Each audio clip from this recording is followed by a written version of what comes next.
Hey everybody, it's Carly, and I'm so excited to share my first cards that I made with the Gemini foil press.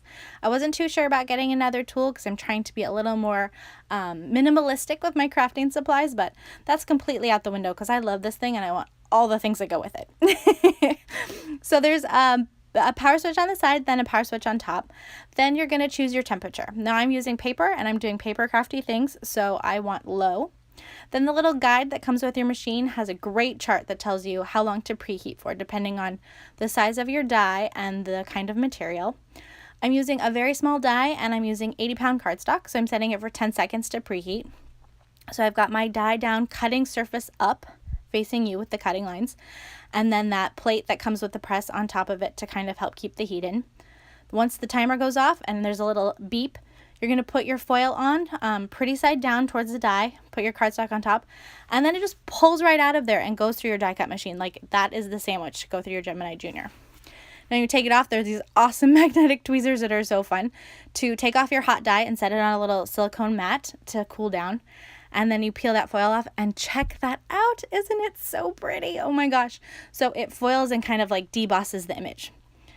Now I'm going to show you one more time because this time I'm putting the die off the edge of my cardstock.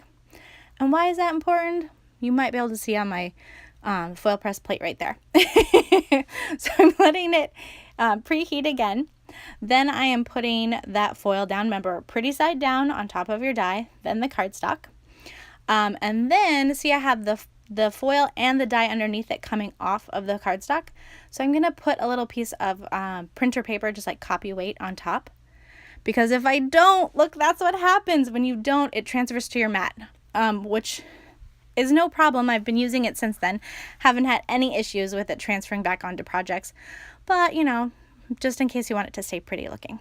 So here are the card fronts that I finished. So they're all foiled, and I've die cut hello, which is a little die from the stamp market.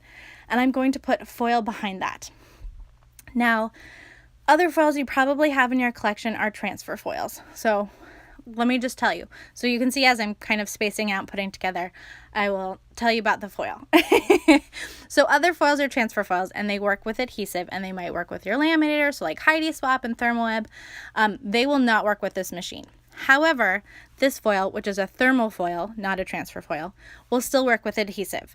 So I'm using up that little bit of scrap, putting it behind my die cut word, and you know, it's a great way to do it. You can also transfer the negative image that you're left with, and my sweet friend Carissa is going to be on the Ellen Hudson blog tomorrow when she's got some really cool ideas, so definitely check that out.